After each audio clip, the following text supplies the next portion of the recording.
Dear students, इस code का हमने टाइम कम्प्लेक्सिटी कैलकुलेट करना है कि कितने टाइम में ये कोड जो है एग्जीक्यूट होगा। देखिए, कोड आपके पास गिवन है, फॉर लूप है for I equals to 0, I is less than equal to N, I is less than N, I plus plus. उसके बाद इस कोड फॉर लूप की बॉडी शुरू हो जाती है जिसमें आपके पास एक ही स्टेटमेंट है, ए इक्वल्स टू बी प्लस सी। तो कितना टाइम लेगा ये एग्जीक्यूशन कंप्लीट करने के लिए? देखिए, उसका आसान तरीका ये है कि हम n की अपनी तरफ से कोई वैल्यू एज्यूम कर लेते हैं। लेट सपोज कि हमारे पास जो n है वो आपके पास बराबर है n इक्वल्स टू 3 के। तो इसको एग्जीक्यूट करना स्टार्ट करते हैं और देखते हैं कि ये कितनी बार ये कोड एग्जीक्यूट होगा। देखिए, इनिशियली i की वैल्यू 0 है, that means 0 is less then 3, तो ये कंडीशन ट्रू हो गया। तो ये लाइन एक दफ़ा एग्जीक्यूट हो गई है। उसके बाद जब ये कंडीशन ट्रू हो गया तो ये कोड एग्जीक्यूट होगा। ये कांस्टेंट कोड है, दैट मीन्स कांस्टेंट टाइम लेगा, दैट मीन्स ये भी एक दफ़ा एग्जीक्यूट हो गया। कंडीशन यहाँ से वापस यहाँ शिफ्ट हो जाएगा। अब आई की वैल्यू आपके पास क्या हो जाएगी? अब आई की वैल्यू आपके पास 1 हो जाएगी और ये कंडीशन दोबारा चेक होगा, that means 1 is less then 3। ये कंडीशन भी ट्रू हो गया और ये कोड जो है एक बार और एग्जीक्यूट हो गया।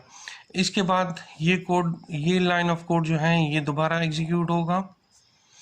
कंडीशन यहाँ से वापस यहाँ शिफ्ट हो जाएगी। अब यहाँ आई की वैल्यू 1 नहीं होगी, आई की वैल्यू अब 2 हो जाएगी।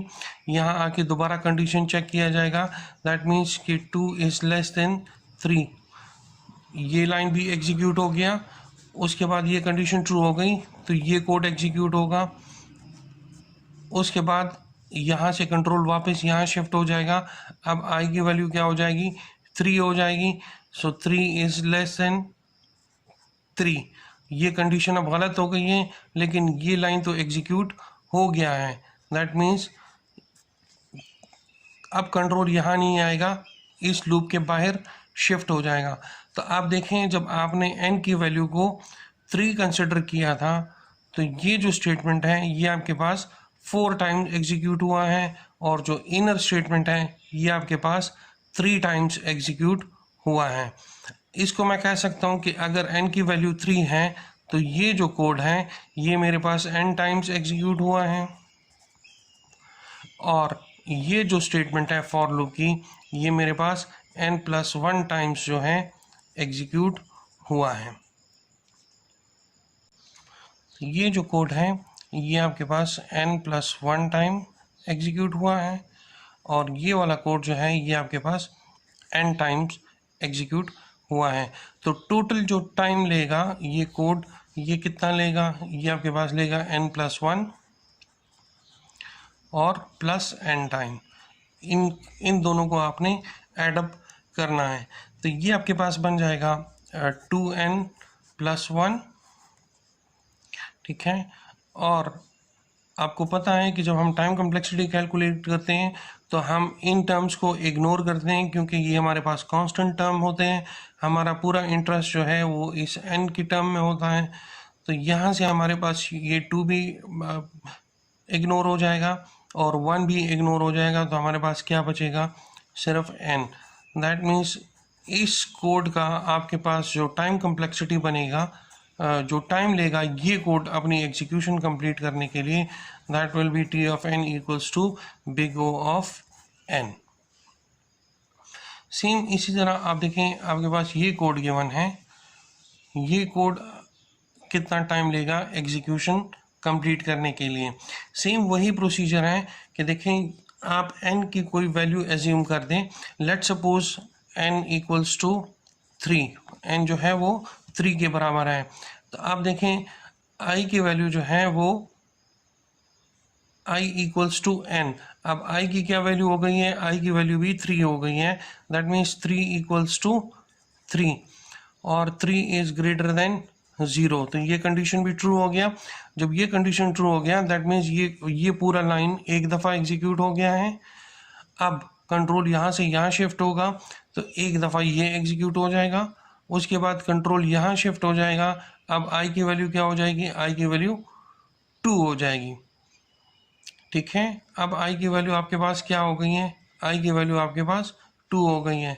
जब आई की वैल्यू आपके पास 2 हो जाएगी तो ये कंडीशन चेक किया जाएगा, 2 इज ग्रेटर देन 0, तो ये स्टेटमेंट जो है एक दफ़ा फिर एग्जीक्यूट हो गई है। जब ये कंडीशन ट्रू हो गया तो कंट्रोल यहाँ पे शिफ्ट होगा, तो ये कोड एग्जीक्यूट होगा। उसके बाद वापस यहाँ शिफ्ट होगा, आई की वैल्यू 1 और 1 इज ग्रेटर देन 0। जब आई की वैल्यू 1 हो गई है दैट मीन्स ये कोड एग्जीक्यूट हो गया, ये लाइन एग्जीक्यूट हो गई है, तो ये भी +1 टाइम इंक्रीज कर जाएगा।